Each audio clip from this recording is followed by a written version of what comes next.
Hello दोस्तों, कैसे हैं आप। आनंद एस के चैनल में आपका एक बार फिर स्वागत है। और आज हम आपको बताएंगे कि कहां पर है ये नर्क और कितने प्रकार का होता है। दोस्तों, नर्क वह स्थान है जहां पर पापियों की आत्मा दंड भोगने के लिए जाती है। दंड के बाद कर्मानुसार उनका दूसरी योनि में जन्म हो जाता है। और जैसा कि आप सभी लोग जानते ही हैं, स्वर्ग धरती के ऊपर है तो नर्क पृथ्वी के नीचे है। सभी प्रकार के नर्क धरती के नीचे यानी पाताल भूमि में ही है। इसे अधोलोक भी कहते हैं। अधोलोक यानी नीचे का लोक। ऊर्ध्वलोक का अर्थ होता है ऊपर का लोक अर्थात स्वर्ग। मध्य लोक में हमारा ब्रह्मांड है। कुछ लोग इसे कल्पना मानते हैं तो कुछ लोग इसे सत्य, लेकिन जो लोग जानते हैं वे इसे सत्य ही मानते हैं, क्योंकि मति से ही गति तय होती है। आइए बात कर लेते हैं कि आखिर कौन जाता है नर्क में। दोस्तों, व्यक्ति चाहे कितने से कितना भी ज्ञानी ही क्यों न हो, अगर उसने कोई पाप किया है तो उसे नर्क जाना पड़ता है। फिर चाहे वह कितना ही आस्तिक से आस्तिक या फिर नास्तिक से नास्तिक ही क्यों न हो सकता है कि कोई व्यक्ति बुद्धिमान से भी ज्यादा बुद्धिमान हो, लेकिन अगर उसने कोई कुकर्म किया है तो उस व्यक्ति को भी नर्क का सामना करना पड़ सकता है।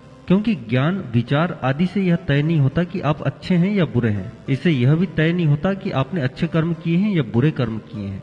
इसलिए व्यक्ति ज्ञानी हो, आस्तिक हो, नास्तिक हो, इस बात से कोई फर्क नहीं पड़ता। अगर आपने कोई कुकर्म किया है जो कि पाप की श्रेणी में है तो आपको नर्क भोगना ही पड़ेगा, चाहे फिर आप भगवान के कितने ही बड़े भक्त क्यों न हो। आपकी अच्छाई आपके नैतिक बल में छिपी होती है। आपकी अच्छाई यम और नियम का पालन करने में निहित है। अच्छे लोग में होश का स्तर बढ़ता है और वे देवताओं की नजर में श्रेष्ठ बन जाते हैं।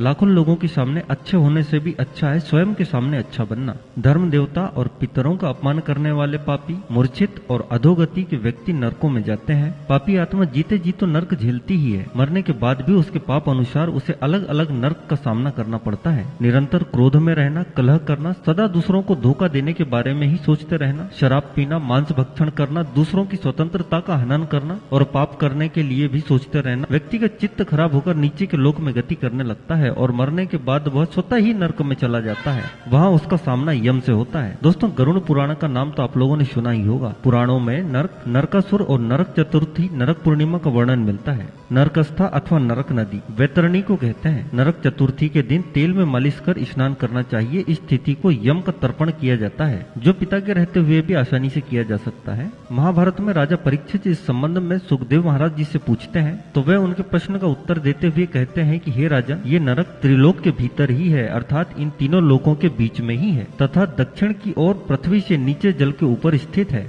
उस लोक में सूर्य के पुत्र पितृराज भगवान यम है। वे अपने सेवकों के सहित रहते हैं तथा भगवान की आज्ञा का उल्लंघन न करते हुए अपने दूतों द्वारा वहां लाए हुए मृत प्राणियों को उनके दुष्कर्मों के अनुसार पाप का फल देते हैं, अर्थात दंड देते हैं। आइए हम आपको बताते हैं कि श्रीमद् भगवत गीता के अनुसार और मनु स्मृति के अनुसार कितने नर्क हैं और इनके क्या नाम है। पहला नर्क है तामिस्त्र, दूसरा है अंधशेस्त्र, तीसरा है रोवर, चौथा महारोवर, पांचवा कुंभीपाक, छठवा कालसूत्र, सातवां आशीपवन, आठवां सुकुरमुख, नौवां अंधकूप, 10वां मिज भोजन, 10वां है मिभोजन, 11वां है संदेश, 12वां है तप्त सुरमी, 13वां है वज्र कंटक शलमली, 14वां है वेतरणी, 15वां है पियोद, 19वां नरक है शार मेयादन, 20वां है अवीची, 21वां है ऐपान। इसके अलावा शरकरदम, रक्षोगण भोजन, भूलप्रोत, दंशोक, अवनिरोधन, पारिवर्तन और सूचिमुख, ये 7 हैं। कुल मिलाकर 28 तरह के नरक माने गए हैं, जो सभी धरती पर ही बताए जाते हैं। इसके अलावा वायु पुराण और विष्णु पुराण में भी कई नरक कुंडों के नाम लिखे हैं, जैसे कि वासा कुंड, तप्त कुंड, सर्प कुंड, चक्र कुंड आदि।